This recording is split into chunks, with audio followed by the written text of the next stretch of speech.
एक दिन गौतम बुद्ध अपने शिष्यों के साथ एकदम शांत बैठे हुए थे। उन्हें इस प्रकार बैठे हुए देख शिष्य चिंतित हुए कि कहीं वह अस्वस्थ तो नहीं है।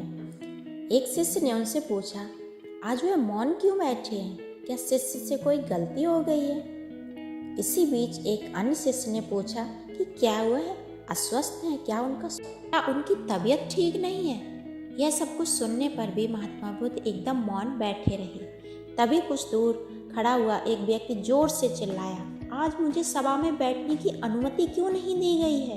बुद्ध आंखें बंद करके ध्यान मग्न हो गए। वह व्यक्ति फिर से चिल्लाया, मुझे प्रवेश करने की अनुमति दे दो। इसी बीच एक उदार शिष्य ने उसका पक्ष लेते हुए कहा कि उसे सभा में जाने की अनुमति प्रदान की जाए। तब बुद्ध ने आंखें खोली और बोले, नहीं, वह अछूत है, उसे आज्ञा नहीं दी जा सकती, मैं उसे अंदर आने नहीं दे सकता। यह सुनकर शिष्यों को बड़ा आश्चर्य हुआ।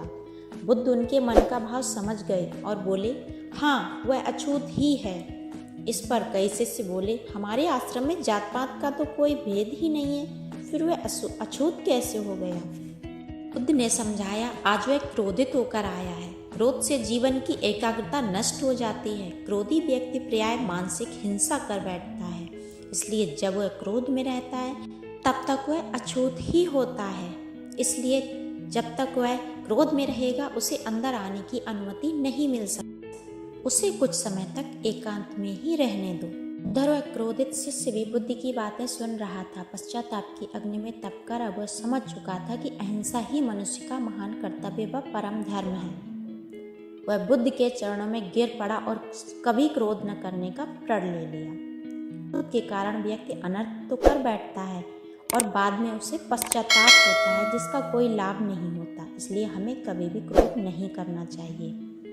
असल मायने में एक क्रोधित व्यक्ति ही सबसे ज़्यादा अछूत होता है और उसे अकेला छोड़ देना चाहिए। क्रोध करने से तन, मन और धन तीनों की ही हानि होती है।